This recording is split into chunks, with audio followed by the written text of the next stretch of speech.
As is customary, I will start with a short Sanskrit mantra. If you know it, you can chant along. If not, simply listen. Om Sahana Avatu Sahana Bhunaktu Sahaviryam Karvavahe Tejasvinavadhitamastu ma vidvishavahi. Om Shanti Shanti Shanti. Hari Om Shri Guru Bhyo Namaha. Hari Om. And for those who are not familiar with that mantra, it simply says, Om Sahana Bhavatu Sahana Bhunaktu. There's two of us, the teacher and the students. So may that Supreme protect the teacher and protect the students. And it says, may we study together and become brilliant together. May we not fight with each other. We will have differences while learning, obviously, but may it not get to the point where it causes us a rift or a major problem. So it's asking for the goodness and the well-being of all of us. So today's class is the first session of 9 on Bhaja Govindam. So I'll give you a little background of Bhaja Govindam first. Bhaja Govindam is a text that is written by Adi Shankara, who is an extraordinary famous scholar, yogi, and guru. This Adi Shankara lived in the 8th century. He became a sannyas at the age of 12, meaning a monk, left his home, wandering through India, looking for a teacher. And by the age of 32, he left his body willingly. And he had done so much that he has been called Shruti Smriti Purananam. There's a verse written to him, about him, in praise of him, that says, Shruti Smriti Purananam Alayam Karunalayam Namami Bhagavat Padam Shankaram Loka Shankaram. The one who is well versed, who has mastered Shruti, which is the Vedas and all the teachings that came down from gurus from the guru's mouth to the ears of the student. In those times, they didn't teach with PowerPoint or they didn't teach with Zoom. And he also mastered the Smritis. The Smritis were the remembered scriptures that were written down. And then there's the Puranas. We have 18 major Puranas and 18 minor Puranas. So that tells you how much he has mastered. And he's written quite a few things. If you want to know more about what he wrote, you can look at something called Complete Works of Adi Shankara. He's well known for what is called Prasthana Trayi, commentary on the Bhagavad Gita, commentaries on the Upanishads, and Brahma Sutras. And that's what we study in our tradition. Along with that, he wrote numerous stotrams to many of the deities. He wrote Adhyatma, Patala, Bhasha. There's so much to go through. I mean, this class wouldn't be enough just to touch or explain how much he has done. And because of all the works he has done, he is remembered today. In fact, the famous Bhagavad Gita came to modern day teaching because of him. He lifted it out of the Mahabharatam and he wrote a commentary on it. Because during his lifetime, that wasn't a typical work they were teaching from. And after he did that, all the other saints and scholars after him followed that tradition and continued to teach the Bhagavad Gita. And that's why it's so famous today, because he wrote commentary on the Bhagavad Gita and Upanishad, at least 10 major Upanishad, Isha, Kena, Kata, Prasna, Munda, Mandokya, Aitreya, Taittreya, Brihadaranyaka, and Chandogya. And those are the 10 that we study in our tradition, and Bhagavad Gita, and of course, at the end, after that, Brahma Sutras.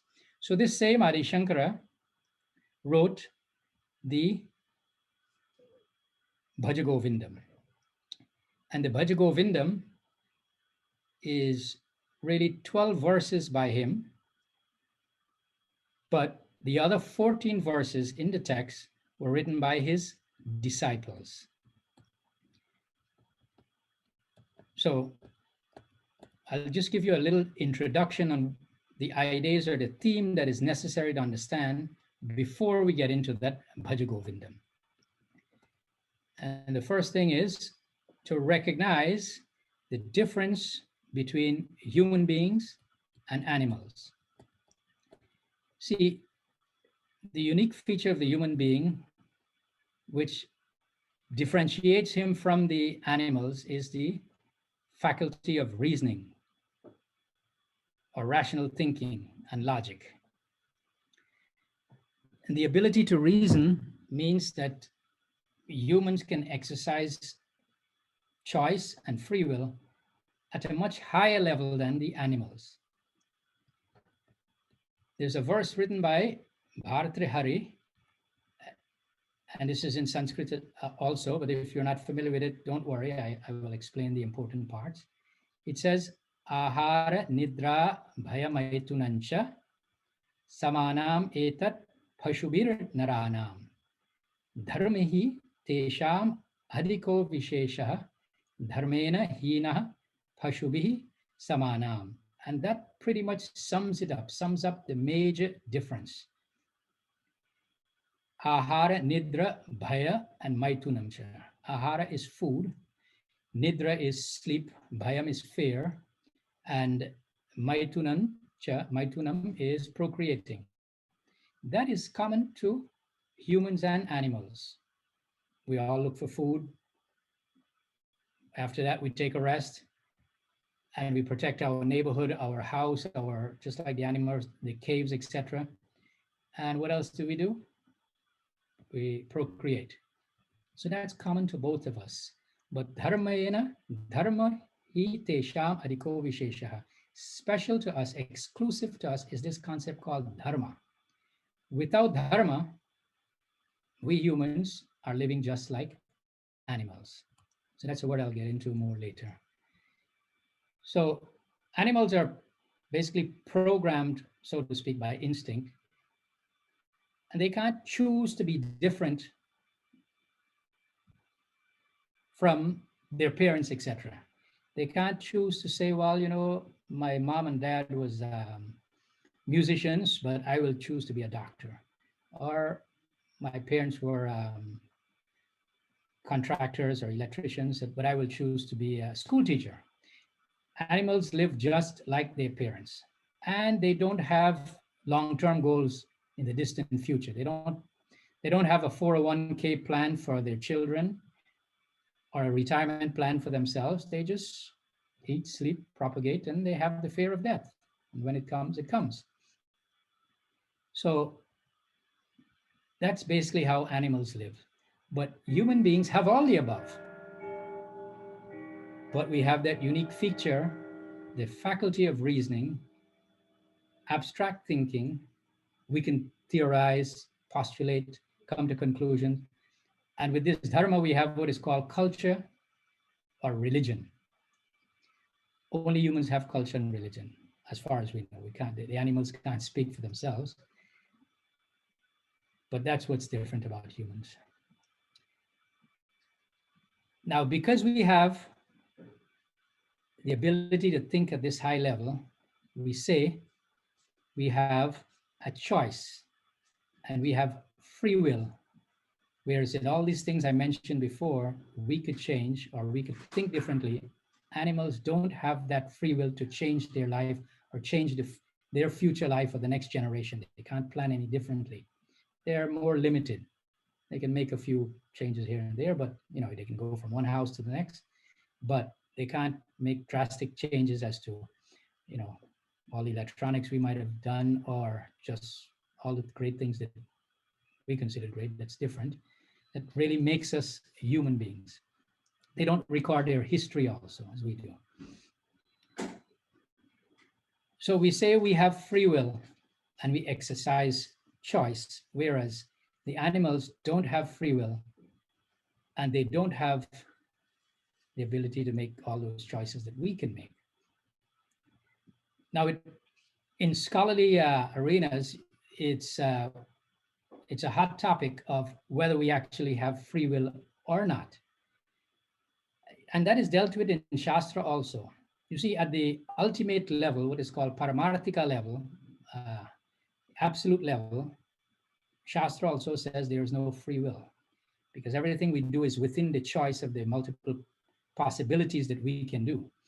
So some scholars today and philosophers say there's really no free will. But what we're talking about here is the ability to have free will in everyday living, free will and choice in everyday living. If you were to totally accept the absolute free will and say we have no free will at all, then it means you don't have the ability to come to this class or not to choose to come to this class. You don't have the free will to choose. You can choose, you have the free will to decide when you're standing on the street, whether you want to cross the road or you watch up and down and you decide now is not the right time. It's raining, you can check the weather and decide when you want to go out or not. The animals don't do all of that. So we do have free will because you have decided by your own free will to attend today and listen and be here in this gathering. So that's free will. Now, Shastra and Vedanta, I use this word often. Shastra would refer to our multiple scriptures, and Vedanta is the more of the philosophical aspect we call philosophy that I'm teaching here, but it includes Shastra, which has the rest of the culture and the religious aspects, etc., so to speak. So Shastra and Vedanta, which is basically the teachings that we teach here that includes Bhaja Govindam, is addressing people who accept that they have free will and they have the ability to choose or decide their future. Now, in deciding your future, the human being can choose infinite goals and finite goals. Just from the word infinite goal, because the word infinite is so unique, it means there can only be one infinite goal and many finite goals. And the background of this text,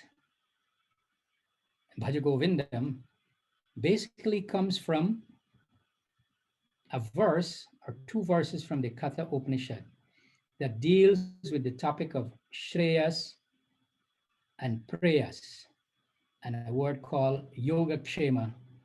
And all of these words, Shreyas and Preyas and Yogakshema, is found in the Bhagavad Gita also. So I'll tell you the verse a little bit and then we can get into it. It says, Shreyascha Preyascha Manushyametah Tau Samparitya Vivinatti Dhiraha Shreyo hi Dhiro bhi Preyaso Vrinete Preyo Mando Yogakshemad Vrinite. So three words we hear this, Shreyas, Preyas, and Yogakshema. So Shreyas is referring to this infinite goal which human beings seek, and Preyas, human beings also seek. That would be the finite goals, but the word Preyas means pleasurable, that which brings pleasure and it's available to the human being. So both these parts are there in our life, and we can vacillate on when we want to choose Shreyas or Preyas, or we can prioritize one. So this verse also says, the wise choose the infinite, while people of poor intellect choose the pleasurable or Preyas for the sake of their body. And for Yogakshema. Yogakshema means gaining something and protecting something. You know, we spend a lot of time in life achieving stuff. We amass wealth, we amass money, we try to stay in shape, so many things. But once you get it, it does not stay automatically. As you start, if you have a lot of money, as you start spending, the money goes. So now you have to make sure you keep it. You have to use means to keep it also. If you get in shape, exercise, have the right weight, it doesn't stay that way. You have to maintain it. So Yogakshema is gaining things that you don't have and now protecting it. Suppose you're in basketball and you get the championship. it's very difficult to keep that. It's more difficult to keep that number one spot than it is to actually achieve it, because other people are trying to take that belt away from you or take that championship away from you. But most of our life is actually spent that way. So, what Shastra is saying here, the wise choose the infinite goals, and I'll go over them in a second, whereas, which is called Shreyas, whereas the not so wise choose that which feels good for now. Later on, it might have a detrimental effect or it might affect you negatively. But for now, yeah, that's the easy thing to do. It makes you feel good now. Think of this, you have to study for an exam so you can pass a class, so you can get a degree, so you can have a great job. And you can say, I don't want to put in all that time. I want to do prayers. I want to go party right now. I want to, spend more time doing other things. I don't want to spend the time because that is more difficult. But what is pleasurable to me right now, going out with my friends, uh, you know, having fun, I'll use my time for that. I won't study as much. So that's a good example of prayers there. You choose something that seems to be that you like, that you want to do right now. It brings pleasure right now, or pleasure again later, but it doesn't bring you infinite pleasure. And you spend your time gaining new stuff and then protecting it. So the human goals is a battle between infinite and finite. Now the infinite goal called Shreyas, I'll give you a few synonyms in Sanskrit. If you've heard the word moksha, that is same as Shreya, it is same as moksha, it is same as Brahman, it is same as Atma, it is same as Ishvara. Ishvara is our Sanskrit word for God. Our Sanskrit word for God has a little bit different meaning from the concept of a Western God. That's why I prefer to use the word Ishvara. So you will get into that later. And Brahman also. So these things are similar to not finite, but ultimate freedom, limitlessness, something that's eternal, immortality.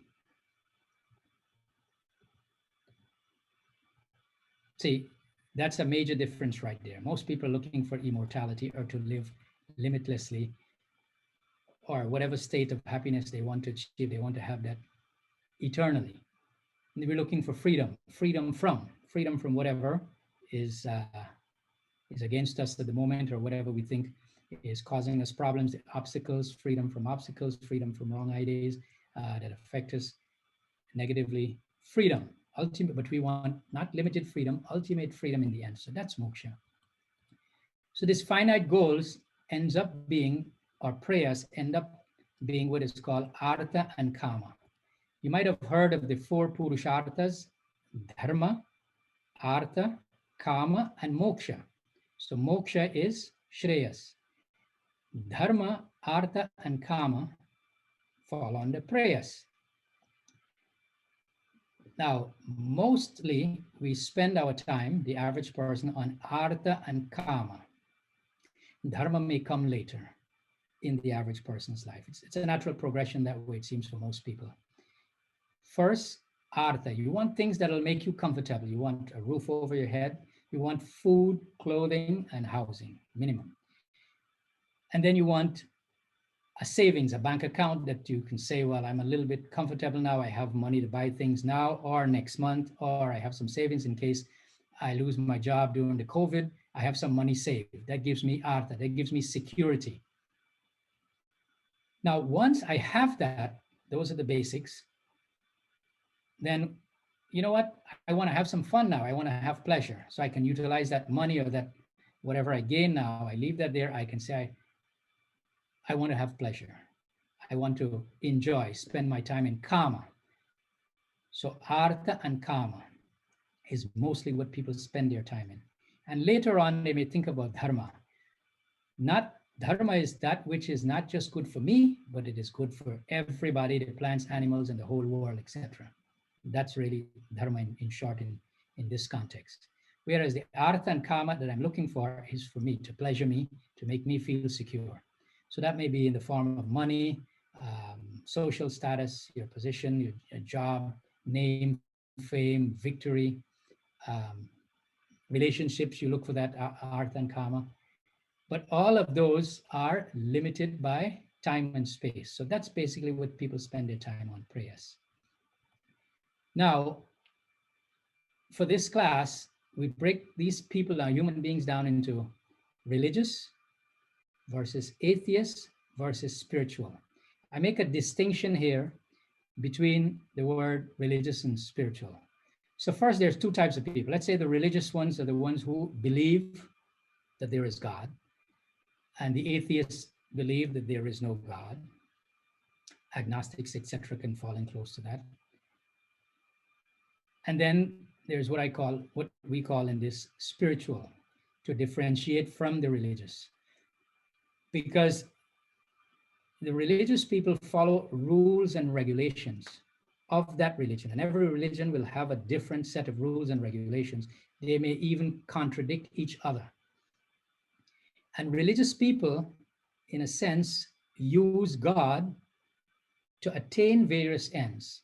God becomes like a rich uncle. I can go to that rich uncle, I can get a few things. I can get a car, I don't have the money, he can say, give it to me. I can get money, I can get, because he's a rich guy, and he has power and wealth.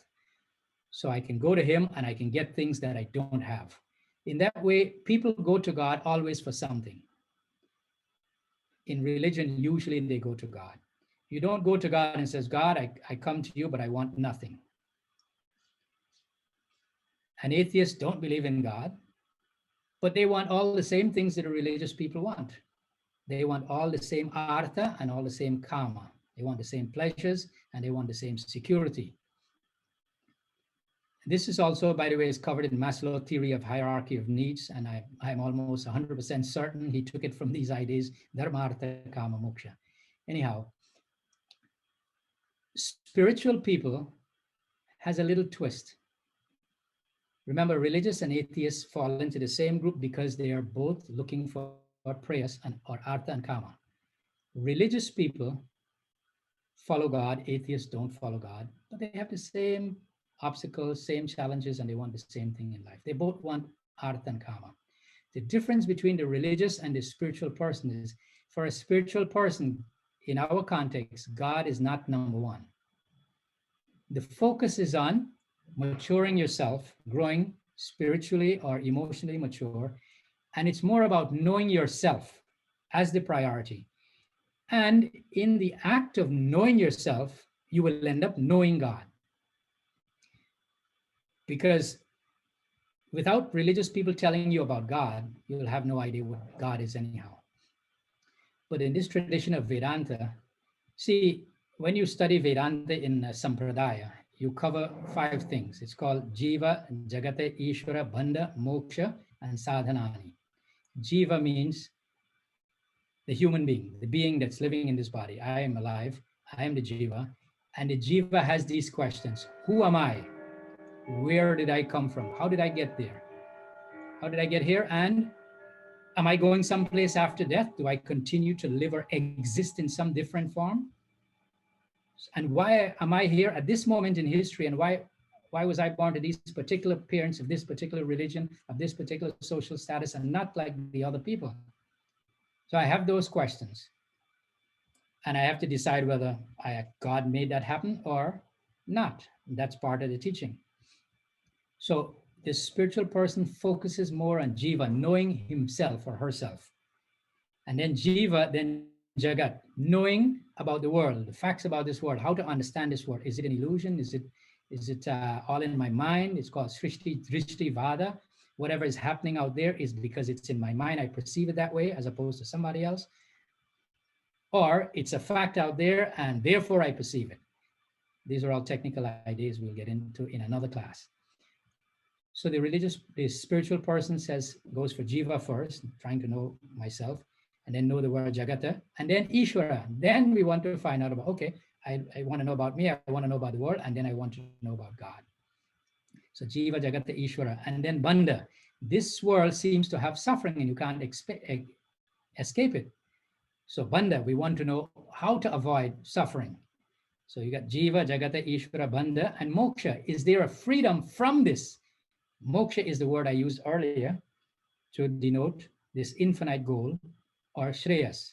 So is there a relief from this? And not a temporary relief, a eternal relief, a infinite relief, infinite freedom, etc.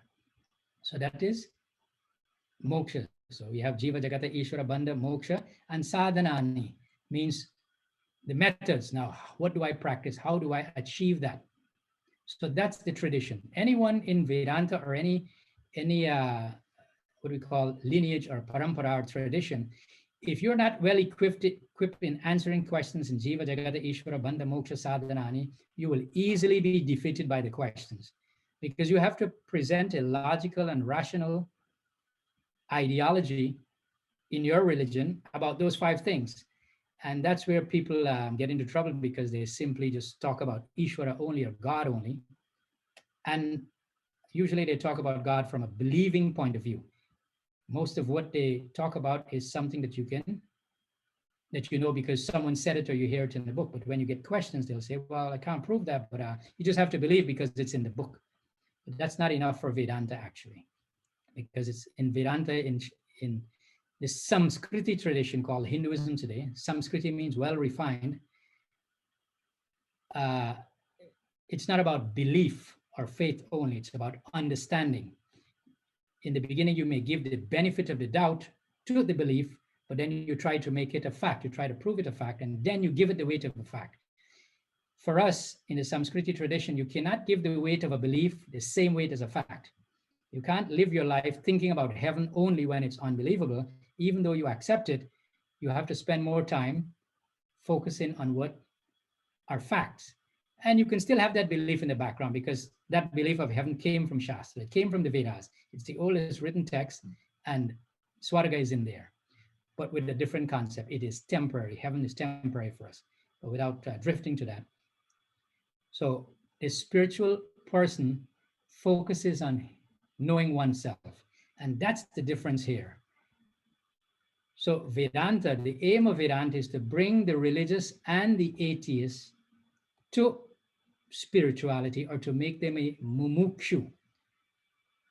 Mumukshu means looking for moksha, the person who is looking for moksha, who is looking for ultimate freedom, who is looking for shreyas, all these words I gave before. So the aim of Vedanta is to make the atheist and the religious a mumukshu.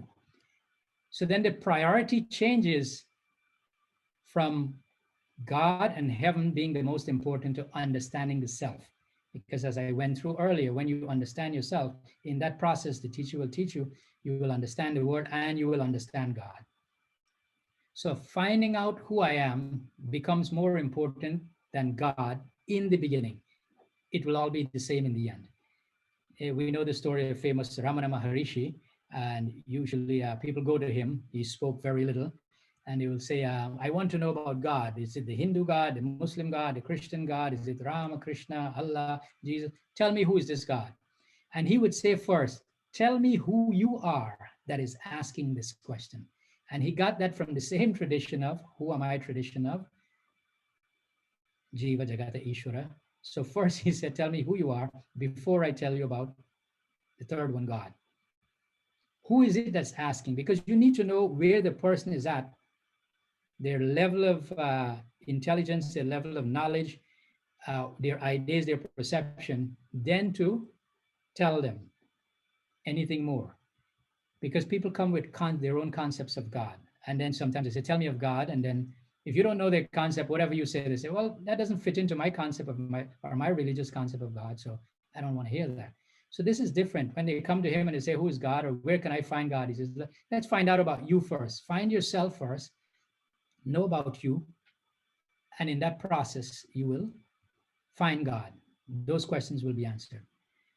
So it's not to give a gloomy picture of life, but this tradition is to give an attempt to change your heart, change your mind, expand your vision, expand the vision of our existence. What is that about? Why am I here, etc.?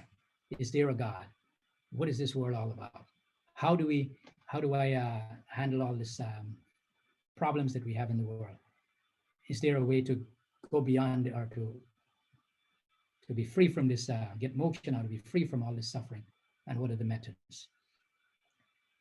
Because it's not about something in the future. Vedanta is to discover that freedom by discovering yourself, who you are, and God, right here, right now. Not the goal is not heaven. We're not heaven bound. We are moksha bound. We're looking for freedom here and now in this life.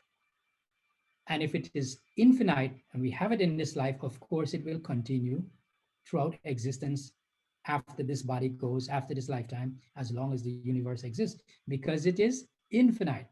So the difference is you're looking for to discover that freedom or that moksha now, here and now, as opposed to someone saying, I will get all of those goodies in heaven, which literally is unverifiable, hasn't been verified at all in all these thousands of years. That is, you know, I have to put that as a belief subject to becoming a fact. And no one has come back in all these years to said, this is exactly how heaven is. You have many descriptions, many different religious descriptions and scientific descriptions or whatever they may call, logical. People will come up with all ideas and what heaven is. But I have to look at that as that's a belief. And I will accept that it's there because Shastra or the Vedas also says it's there, but I'm not worried about that. If I go there, I go there. I don't go there, not a problem, because I'm solving the problem right here. And by the way, Shastra says that heaven is just a going on a cruise. It is temporary and you have to come back, because the whole of Sanatana Dharma has to accept what is called reincarnation.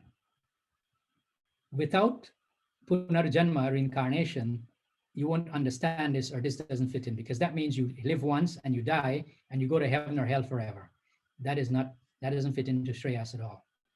And in many ways, I will show you that later, how that's very unreasonable and illogical, that this could only be the only time. And there's lots of evidence now of people, young kids who seem to remember things that you couldn't possibly know about other tongues and other people, and discover things. Kids are also born with certain intelligence, so to speak, that their parents don't have, or talents and abilities that their parents, grandparents, or great grandparents don't have, like musical geniuses. So you can't even say, well, it came through the DNA. So it's not about the hereafter, it's about right now. So the idea is to use Vedanta. Vedanta is to teach you how to be successful, happy, and fulfilled in your present life. So Bhaja Govindam is a text originally called Moha Mudgara. Moha means delusion, and Mudgara means a hammer. So if you take the word delusion, Moha means delusion. Delusion is defined as a fixed, false belief that conflict with reality, despite having contrary evidence. It's like a belief that is firmly maintained in someone's mind, despite the evidence that may be logical or rational. And people accept that. And it's not something to be taken lightly. So don't underestimate the power of delusion. We all live at a certain level of delusion. And the biggest delusion is that people think you can get happiness from money, family, wealth, family, etc., and all the things around us. And some of them actually think you can get permanent happiness from these things, and they can't give it. And you might have seen that in life. We're all adults here. In the beginning, we thought all these things would make us happy and fulfilled. We'll have success, happiness, and fulfillment. And then we have success and a little pleasure here and there, but we're never fulfilled, even if we have all the money and all the status. The happiness is not lasting, and we still want more. We're not fulfilled. And it comes with its own problems also, all this fame, and wealth, etc. So Mudgara is the hammer to destroy the wrong conclusions or the delusions you have about yourself and the world. So originally it was called Moha Mudgara, but because the word Bhaja Govindam is in the beginning and they chanted at the end, it became popularly known as Bhaja Govindam. Bhaja means to worship, or to seek in this case, to seek, to choose. And Govinda represents the infinite, eternal, completeness, moksha, shreyas. So we're choosing these verses to lead you to Govinda, lead you to the infinite. It's not just referring to Govinda as the cowherd boy, which in the tradition it is, but it's much more than that. we see it's leading us to prayas, ashrayas rather than prayas. And in this Bhaja Govindam, it covers seekers or mumukshus at 3 levels. There's what is called the beginner or mandaha, and the beginner usually just, takes things for granted, just gloss over the teaching, listen here and there. It's like a dull seeker, a lukewarm spiritual urge. They show up at the church once in a while and they listen to this once in a while and they think about it, but then it's casual. It's one of the 1,000 things I have on my plate.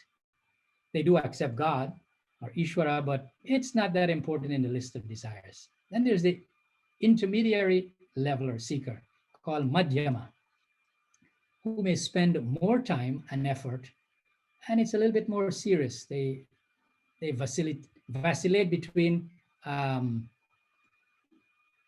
should I, how much time to spend on this? Even though I'm having fun now and everything seems to be going good, something is there that I need to look into spirituality, because every once in a while I find it overwhelms me, and maybe I should do some meditation. I should do this or that. But it's not the most important thing. And their mind usually changes after facing the challenges of life and analyzing. If you just face the challenge and you try to meet the challenge, then you go on and then there's the next challenge and you go on and there's the next challenge. If you don't analyze them, you really don't solve the problem, because all you're doing is fixing one problem and there's another problem that comes up, and that's your whole life. But then there's the advanced seeker, the Uttama, who is serious and committed and is analyzing what life is, wants to know who am I, wants to know about the nature of this universe and God, etc. That's the Uttama, the serious or committed seeker. And for them, jnanam or knowledge or this infinite moksha becomes a priority. They spend a lot of time, they spend more time on that than anything else in life. And everything else is also on their plate, but this is the major thing on their plate. They might be the scholars that just spend all the time, or the sannyasis or the pandits, or these people who prioritize this knowledge and this tradition, or moksha, looking for moksha as a mumukshu.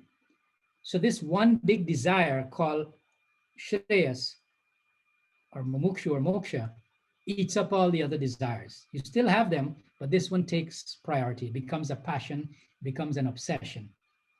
An obsession in the sense that, like, if you're playing tennis, professionally, you eat, sleep, and breathe tennis. If you're a football player, that's most of the time you're practicing for that, and you're practicing for games, staying in shape, eating right, eat, sleep, thinking of it all the time. You're training for the Olympic, or some people just said, I want to have $1 million in 6 months or 1 year, and you spend all your time doing that. It becomes, in that sense, like an obsession, and you have a great passion for it. So for us, then Uttama is one who eat, sleep, and breathe Vedanta, breathe this spirituality. So with that background, we differentiated ourselves from the animals. And now we'll touch a little bit. I know it's about 45 minutes, and I'll leave the next 15 minutes for questions and answer. But I'll just touch on the first verse, and then I'll chant it, and we can, next class, we'll get more deeper into it. So the first verse goes, Bhaja Govindam, Bhaja Govindam, Govindam, Bhaja Mudamate, Samprapte, Sanihite Kale, Nahi Nahi Rakshati, Dukrani Karne, Bhaja Govindam, Bhaja Govindam, Govindam, Bhaja Mudamate. So this Bhaja Govindam, the name is called Bhaja Govindam, as you see the verses there. And it was written by Adi Shankara. Apparently one day he was walking with at least 12 to 14 of his disciples in Kashi, Banaras, Varanasi, in India. And he notices an 87-year-old Sanskrit scholar doing Sanskrit grammar, still studying Sanskrit grammar. And he says, you know what? oh Sanskrit scholar, this grammar that you're spending now, it's a wonderful thing, definitely an achievement. But at this age, at this time of your life, it's not going to save you. And then all the other verses come and he explains. Rakshati means to save. Dukrini karani, it's not going to save you. Dukkha means, problems, etc. So he's saying that this, what you're doing at this time of the life, even though it's important, I mean, it's just like being a physicist, etc. It's something you like to study all your life, if that's your passion. But he's saying at this age, 87, there's something better you can spend your time on that can save you. This will not save you. And that's the background of this. And he writes the first 12 verses, or he chants the first 12 verses, and it's memorized by the students.